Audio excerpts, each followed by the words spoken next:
Fala Fogão, 23 de dezembro está começando a primeira edição do Radar Alvinegro. E nesse primeiro conteúdo do dia eu quero comentar com vocês alguns pontos bem relevantes, como a proposta para aumento progressivo para o Elkson, a renovação do Gatito e consequente desistência do Renan. Temos também a antecipação de receitas como um caminho para o Botafogo poder começar a fazer as contratações.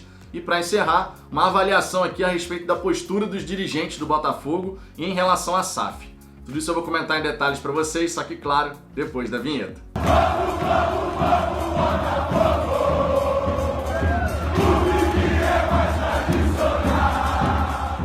Vamos lá, Fogão, para começo de conversa é sempre importante lembrar a programação aqui do canal. Radar Alvinegro, primeira edição ao meio-dia, segunda edição 5h30 da tarde. Diariamente trazendo as últimas novidades do Glorioso para você. Além disso, temos as lives, terça, quinta e domingo, às 10 da noite. Como hoje é quinta-feira, chega logo mais aqui no Fala Fogão e participa dessa resenha gloriosa. Peço por gentileza que você deixe o seu like, isso é muito importante porque nos ajuda a crescer, mais botafoguenses ficam conhecendo o canal por conta desse gesto, de deixar o like. E além disso, se você não for inscrito, se inscreva, para que a gente possa alcançar o mais rápido possível os 12 mil inscritos. No primeiro semestre de 2022, rumo aos 20 mil e muito mais. Com a ajuda de vocês, a gente vai chegar lá.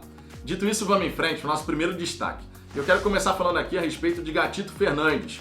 O goleiro e o Botafogo chegaram no denominador comum e a renovação então aconteceu. O Gatito fica no Glorioso até o fim de 2022. Inclusive, por conta disso, por conta do acerto com o Gatito, o Botafogo encerrou as conversas com o goleiro Renan. O Botafogo até tentou ali um contato com o Renan, para de repente ele vir, brigar por essa primeira posição, como titular no Botafogo, mas ele sabe que poderia acabar sendo reserva. O Gatito em forma é mais goleiro que o Renan. Sinceramente, não tem nem discussão em relação a isso. A gente já viu um agarrando, o outro agarrando, e o Gatito em forma agarra mais do que o Renan. Então, em tese, o Gatito vai ser titular do Botafogo em 2022. Em tese. Eu digo em tese porque a gente não sabe ainda como é que o goleiro tá. A gente vai ter que esperar para ver ele jogando novamente, já que não joga desde setembro de 2020, para a gente poder cravar. Não, realmente não tem nem condição do Gatito perder essa vaga titular. Nesse momento é uma incógnita. Só que o Renan, ele não queria, obviamente, correr o risco, digamos assim, de ficar como reserva. Ele quer ir para um time onde ele possa ser titular. Enfim, é questão de confiar no próprio taco também, né, Renan? Se você acha que você tem condição de ser titular do Botafogo, mesmo com o Gatito Fernandes permanecendo, você viria para o Botafogo e buscaria seu espaço. Mas, no fim das contas, as conversas foram encerradas, Gatito permanece e a gente já tem aí uma definição importante para a próxima temporada. Outro ponto que eu quero destacar aqui, Fogão, é a proposta com aumento progressivo que o Botafogo apresentou para Elkson. Só que existe uma diferença bem considerável entre aquilo que o Glorioso está oferecendo e o que o jogador está pedindo. Existe uma diferença bem considerável. Para você ter uma ideia, no primeiro semestre de 2022, o Botafogo ofereceu um salário X. O Elkson está pedindo 2x, ou seja, o dobro daquilo que o Botafogo está oferecendo. No segundo semestre de 2022, o Botafogo começaria a conceder aumentos ao jogador progressivos. 2023 com uma valorização também e 2024 a mesma coisa. Ou seja, a gente pode tirar aqui algumas informações. O Botafogo não está querendo fazer loucura financeira para trazer o Elkson. Esse é um ponto importante, até porque nem tem como fazer essa loucura financeira. Seria irresponsabilidade fazer algo nesse sentido. Então o Botafogo está indo gradativamente, certo? Uma proposta com aumento progressivo. Acreditando que em 2023, já com a questão do investidor estabelecido, segundo semestre também, aumentos gradativos, julho, agosto, setembro, outubro, novembro, dezembro. Então a gente vê que o Botafogo está indo com os pés no chão, que é um ponto bem importante. E além disso, a gente também pode tirar uma outra informação aqui dessa história. O Botafogo ofereceu um contrato para o Elkson até 2024. Então seria 22, 23, 24. 3 anos de contrato, portanto. Vamos ver o que vai acontecer nessa história. Mas eu chamo a atenção para um detalhe aqui que é bem importante, que não é relacionado diretamente ao Botafogo, mas é relacionado ao Fluminense. O Fluminense desistiu da contratação do Ricardo Goulart. E você pode ter certeza que o Fluminense estava oferecendo uma bela de uma grana para o Ricardo Goulart. Não duvido, já que tivemos rumores em relação a isso há pouquíssimo tempo, que o Fluminense agora volte as suas energias para o Elkson. Desistiu do Ricardo Goulart, o Ricardo Goulart recebeu a proposta do Fluminense, ficou avaliando, não fez contraproposta, porque estava esperando outras questões aí aparecerem. E aí o Fluminense desistiu. Como desistiu do Goulart, ele pode muito bem voltar as atenções para o Elkson. Pode acontecer. Já tivemos rumores, por que não? E a grana que o Fluminense ofereceu para o Goulart certamente é maior do que o salário que o Botafogo está oferecendo para o Elkson nesse momento. Então vamos ter que aguardar e ver o que o Elkson vai decidir. Ele realmente gosta do Botafogo? Porque, convenhamos, financeiramente a vida do Elkson está mais do que resolvida. O cara ganhava muito dinheiro na China, não era pouco não, era muito dinheiro, um salário assim astronômico na China. O cara era ídolo máximo por lá. Então ele ganhava muito dinheiro. Dinheiro não é o problema. Dinheiro não é o problema. Não deveria ser, pelo menos. Mas, obviamente, o cara também não quer receber qualquer quantia. Vai ter que chegar no denominador comum com o Botafogo aí, se quiser jogar no Glorioso. Então, vamos aguardar para ver o desenrolar dessa história. Agora, um outro ponto que eu quero destacar aqui, Fogão, é a parte de antecipação de receitas. Sempre que a gente fala de antecipação de receitas, o torcedor botafoguense, normalmente, ele já tem aquele calafrio, né? Porque no passado, quando o Botafogo falava, vou antecipar a receita, qual era o pensamento da torcida? Ih, ferrou. Vai comprometer todo o futuro do Botafogo mais adiante, certo? Por quê? Porque o Botafogo pautava a sua gestão sempre nessa questão da antecipação de receita. A gente não via o Botafogo correr atrás de aumentar as receitas correntes ou obter novas fontes de receita. Normalmente era aí, apertou, ou chama o Montenegro ou antecipava a receita.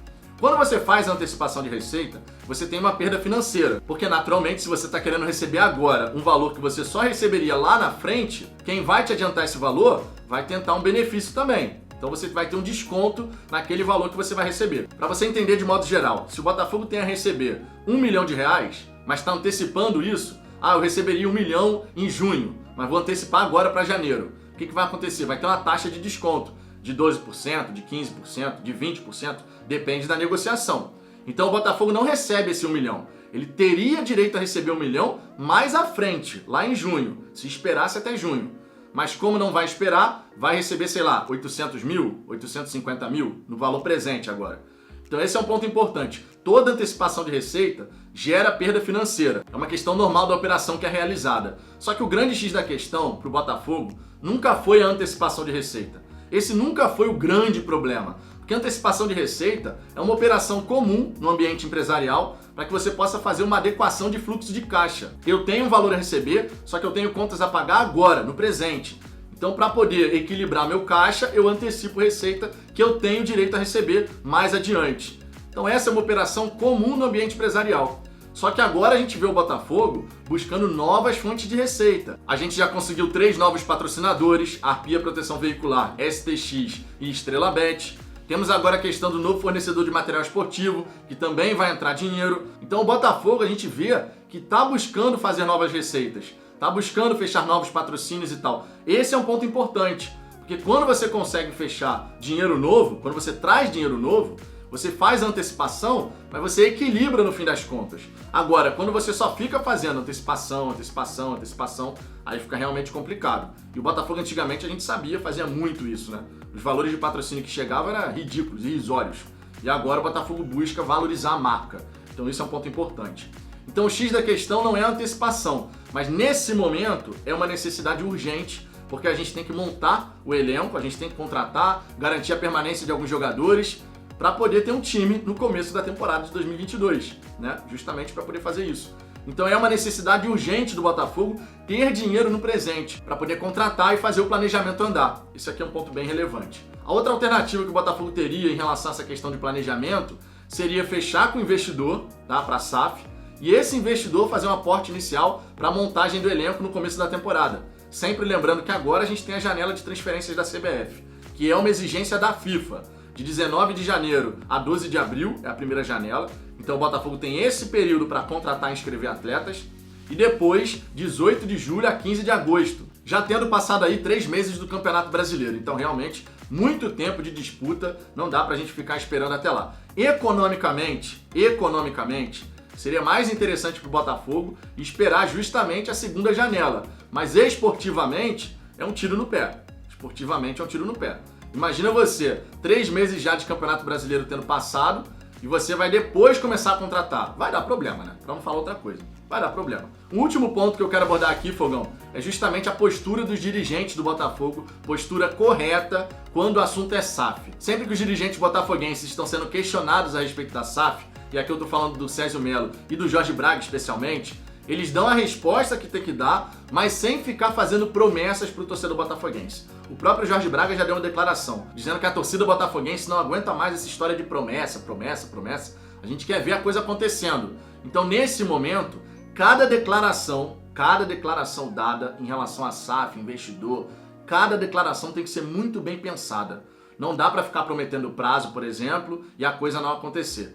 Tem que deixar tudo se acertar para aí sim chegar, anunciar e a torcida botafoguense poder olhar para o horizonte que a gente vai ter pela frente com mais otimismo, tá? Só que sobre isso não sou eu que vou comentar, passa a palavra para você, Ricardo, contigo. A gente está lidando com algo que é muito, muito, muito sigiloso. Toda negociação ela deve necessariamente envolver uma dose de sigilo muito alta, ainda mais quando a gente está falando de algo com as cifras que o Botafogo precisa, que o investidor vai ter que colocar. Então a gente tem que ter muita calma. É normal que as pessoas queiram saber, é normal, obviamente eu também quero saber, mas quanto menos a gente souber, melhor, sabe? É complicado a gente lidar com isso, porque a gente vem acompanhando o Botafogo desde que a gente se entende por gente, a gente ama tanto o clube, a gente já sofreu tanto que nesse momento, quando a gente consegue ver uma mínima possibilidade de melhorar essa situação, a gente já fica, sabe, ansioso. Todos nós estamos ansiosos. Os dirigentes também estão ansiosos, porque é óbvio que eles querem anunciar para a torcida um plano que vai salvar o clube. É óbvio, eles vão entrar para a história do Botafogo. Então todo mundo nesse bolo tá meio apreensivo, meio ansioso. Só que eu queria elogiar a postura dos dirigentes ontem, porque a gente vem observando alguns movimentos muito mais por parte da XP, de abrir algumas coisas, de dar dicas. Na minha visão, isso não é maneiro nesse momento. E eu acho que a XP começou a enxergar isso também. Porque o Pedro Mesquita, que é o cara que está coordenando isso lá dentro, ele se colocou numa postura um pouco mais reclusa. E isso é bom. Isso é bom. Provavelmente a gente vai escutar falar um pouco menos desse assunto, mas para esse tipo de negociação é algo positivo. A gente não pode deixar essa oportunidade escapar. É a oportunidade de salvar o Botafogo. Então os dirigentes falarem o menos possível sobre isso, a gente fazer o menor número de perguntas possível sobre isso para eles, ajuda todo mundo. Galera, nesse momento, quanto menos for falado, melhor. A gente tem que focar na construção do time de 2022, que está extremamente complicado, porque o Botafogo não tem dinheiro. Nesse momento, a gente tem que agir como se não houvesse possibilidade alguma de uma SAF, de um investidor, porque hoje a gente tem que lidar com o pouco dinheiro que a gente tem e tem que tentar fazer um planejamento da melhor maneira possível, gastando pouco, sendo assertivo, para poder montar um time que nos possibilite, pelo menos, passar uma Série A sem susto. E dá para fazer, com inteligência, com calma, com sabedoria, gastando muito, muito bem o pouco dinheiro que a gente tem. Dá para fazer. Então, analisando toda essa situação, é positivo. É positivo ver que o Botafogo está se calando um pouco, ou bastante, vai depender do ponto de vista de cada um. A XP também está ficando um pouco mais retraída. E os investidores, enfim, a gente não escuta falar nada, que bom. E isso só demonstra o quão salutar é a gente deixar esse assunto correndo através das pessoas que sabem fazer ele correr. Vamos ter calma, porque vai rolar. Mas é isso, Fogão. Quero saber sua opinião a respeito de todos esses tópicos que a gente trouxe aqui. Deixe seu comentário aqui embaixo. Sua participação é sempre muito importante. E te convido a retornar aqui no Fala Fogão às 5h30 da tarde para a segunda edição do Radar Alvinegro. Eu aguardo vocês no próximo vídeo.